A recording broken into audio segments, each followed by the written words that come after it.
సత్య సాక్షి అనుదిన మన్నా ద్వారా మీ అందరికీ శుభోదయం. నేటి యొక్క సాయంకాలము 6 గంటలకు యేసు నేను స్వస్థపరచు అనే కార్యక్రమం మందిరంలో ఉంటుంది. ప్రతి వారు సకాలంలో పాల్గొవలసిందిగా కోరుకుంటున్నా.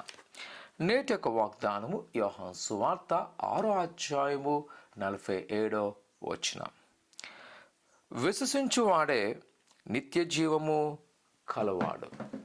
ప్రియకుమార కుమార్తె ఈ ఉదయకాల సమయంలో దేవుని యొక్క వాక్యం సెలవిస్తుంది, విశ్వసించువాడే నిత్య జీవము పొందగలడు. ఈరోజు ఎవరైనా మనం విశ్వసించాలంట ప్రభువైన యేసుక్రీస్తులో. ఆనాటి యూదా ప్రజలు ఆయనను వెంబడిస్తున్నావా అని అడుగుతున్నాడు. మీరు ఎందుకు నన్ను వెంబడిస్తున్నారు?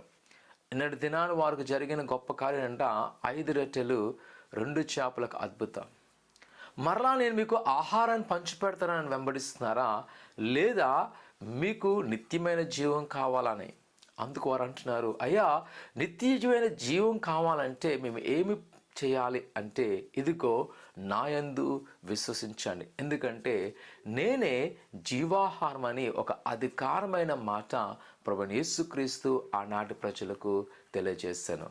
నిజమే ప్రియ కుమార కుమార్తె, ఒకవేళ ఈ నిత్య జీవంలోకి వెళ్ళాలి అనుకున్నవారు, పరలోక రాజ్యానికి వెళ్ళాలి అనుకున్నవారు, ఈ లోకంలో కొంతమంది చెప్తుంటారు మంచి పనులు చేస్తే పరలోక రాజ్యానికి వెళ్తాం.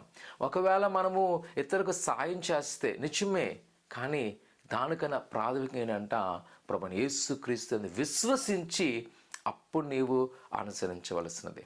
ప్రభువైన యేసుక్రీస్తు యందు నువ్వు నమ్మకించవలసినది.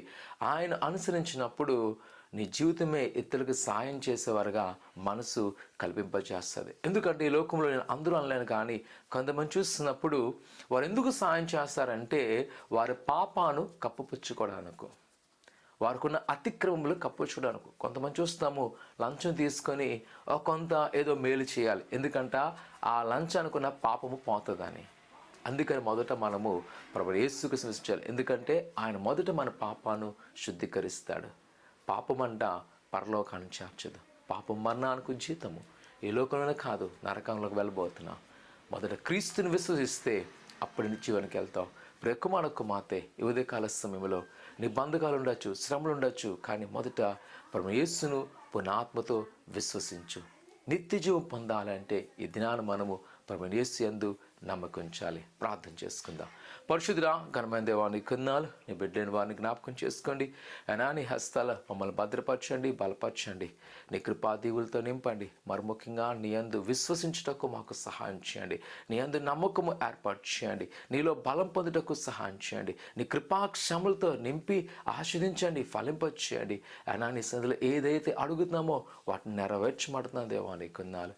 అయినా నీ కృపలో దింపి ఆస్వాదించి బలపరచమని, మరి ముఖ్యంగా తండ్రి, ఏ ఒక్కరు కూడా నశించిపోకుండా ప్రతి వారు నిత్య జీవులుటకు నిన్ను విశ్వసించుటకు ప్రేరణ దయచేయమని యేసు నమ్మడుతున్నాం తండ్రి, ఆమేన్. ఆయన నమ్మకించండి. ప్రభువైన యేసుక్రీస్తు నిన్ను నిత్య జీవనంలోకి తీసుకువెళ్ళను గాక, ఆమేన్.